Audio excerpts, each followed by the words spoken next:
My condition likes being ignored as little as I do. I must consume another artifact. And soon.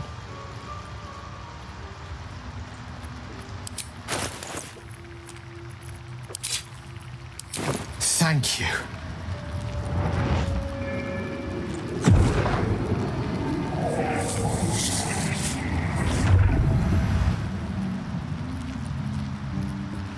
Balin, where are you? Good gods. It hardly has any effect. Oh, Mystra, have mercy on us all. Listen, I need to speak to you, to all of you. It would be unconscionable of me to remain silent.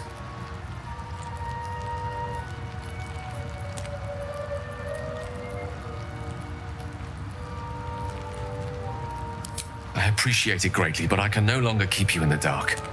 You have to know who I was. You have to know who I really am. What I am is a walking shadow of the promise I once held. I'm what one might call a wizard prodigy, who from an early age could not only control the weave, but compose it, much like a musician or a poet. Such was my skill that it earned me the attention of the mother of magic herself, the Lady of Mysteries, the goddess Mystra. She revealed herself to me and she became my teacher. In time, she became my muse, and later even my lover.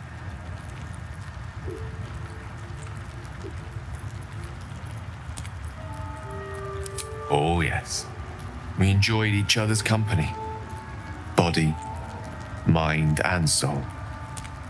But even so, I desired more. You see, no matter how powerful a wizard we mortals can become, we never scratch more than the surface of the weave. Mystra keeps us in check. There are boundaries she doesn't let us cross, yet every time I was with her, I stood on the precipice, gazing into the wonders that lay beyond. I sought to cross her boundaries.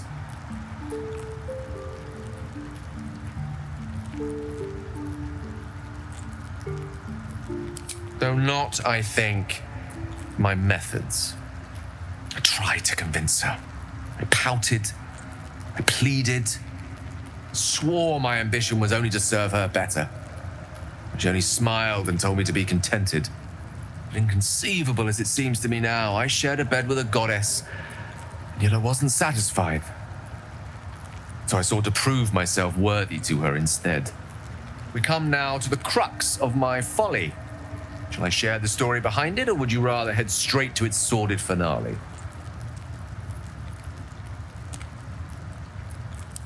Very well. Here goes. Once upon a very long time ago, a mighty lord lived in a tower. A flying tower, to be precise. I'll save his history for another time, but the gist of it is that he sought to usurp the goddess of magic so that he could become a god himself.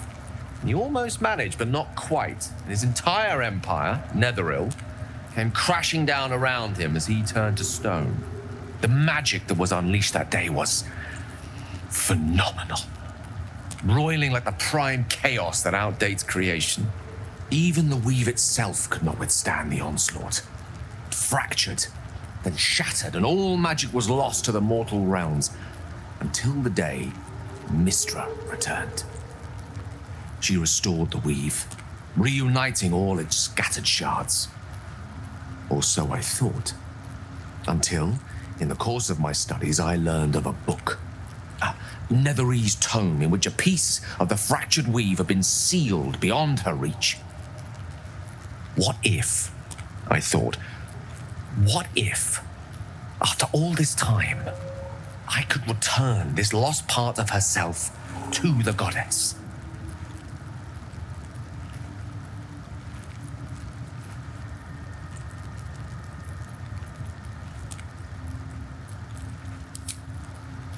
I certainly thought so. Sometimes there is great strength to be found in symbolism. I was certain that this deed of raw power, draped in romance, would convince Mystra to take me by the hand and welcome me into her hitherto forbidden domains. I was mistaken. I obtained the fabled book and took it into my study.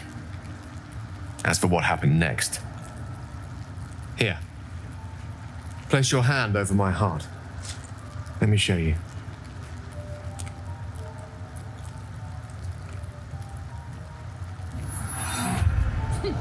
You feel the tadpole quiver as you realize Gale is letting you in, into the dark.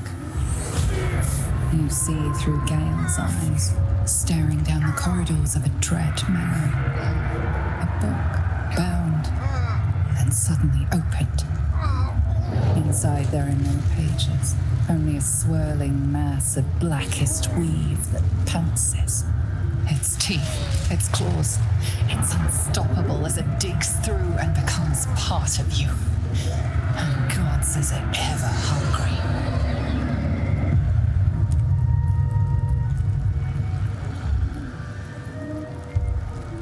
I reckon it might be enough to cover rent. All this time, I've been traveling with you despite the tadpole in your head. We are none of us monsters. We are merely hatcheries for monstrous things. And still it gets worse.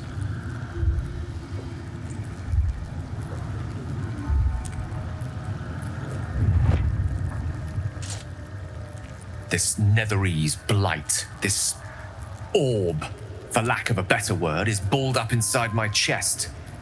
And it needs to be fed. As long as I absorb traces of the weave from potent enough sources, it remains quiet. Were it ever to fully destabilize, however.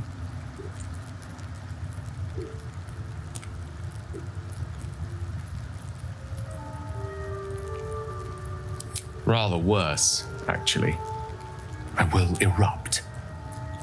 I don't know the exact magnitude of the eruption, but given my studies of netherese magic, I'd say even a fragment as small as the one I carry, it'd level a city the size of Waterdeep.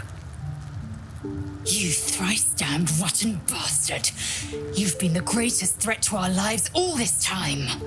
I swear to you I wasn't. But I've no choice but to admit I am now. Perhaps it would be best if I leave. Put as much distance between us as I can before the orb erupts. The old turnip.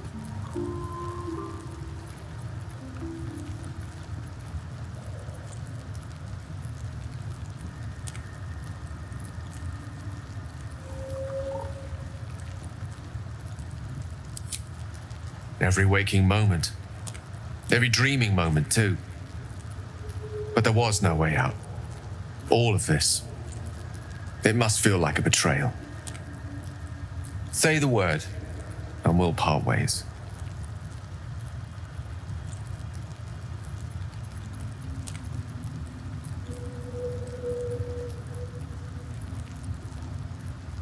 Once I'd step out of the protective aura of the artifact, it wouldn't be long before the Absolute overtakes me. I'd never let that happen, so I'd aim for a swift end. I would consume some midnight tears and venture as deep into the Underdark as I possibly could, till they cloud my eyes forever. With a bit of luck, I'd manage to make it to a mind flare colony so that when the orb erupts, one loud, last song of vengeance would reverberate through the dark. Wouldn't be a heroic end, but coarsely poetic enough in its justice. Balin, where are you?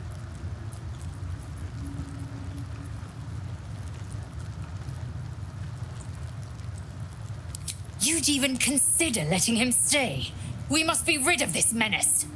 Come on. We all have our secrets. And our risks.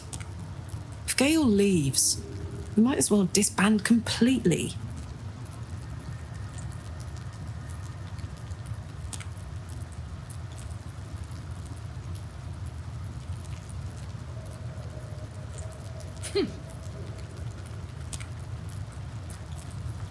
That is a great relief.